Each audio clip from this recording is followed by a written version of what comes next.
bukid nun, magkahiusan na sab karon.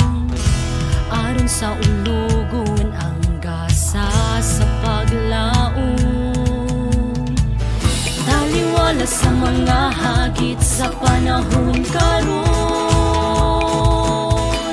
Sa pagmisyon kita gitawag nga magpadayon.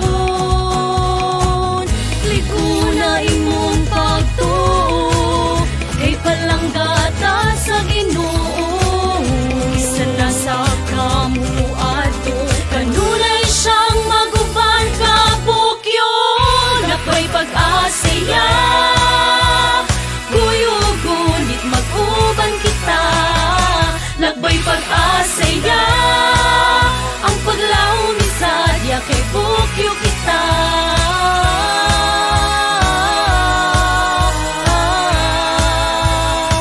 Nagbay pag-asaya.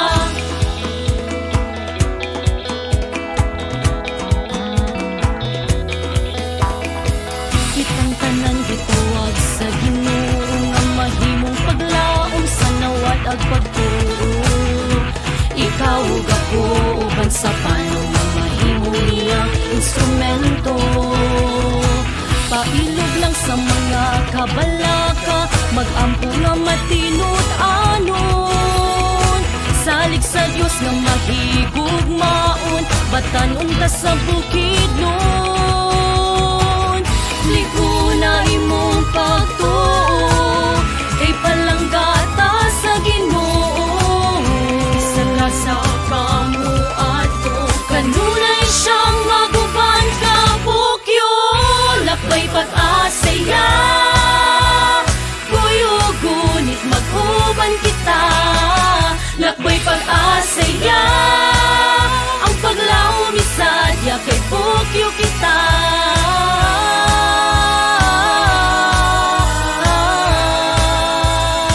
Lakbay pag-asaya.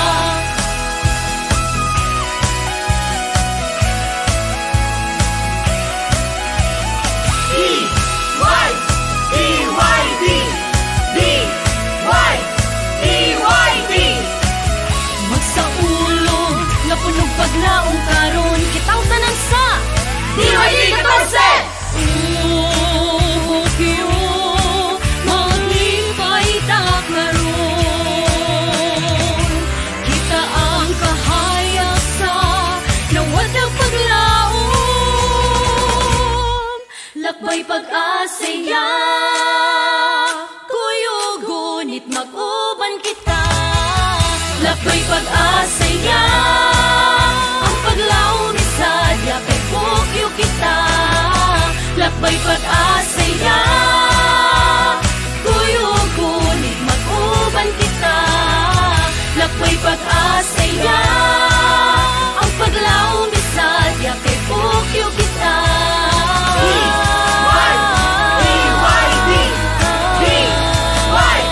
DYD 14.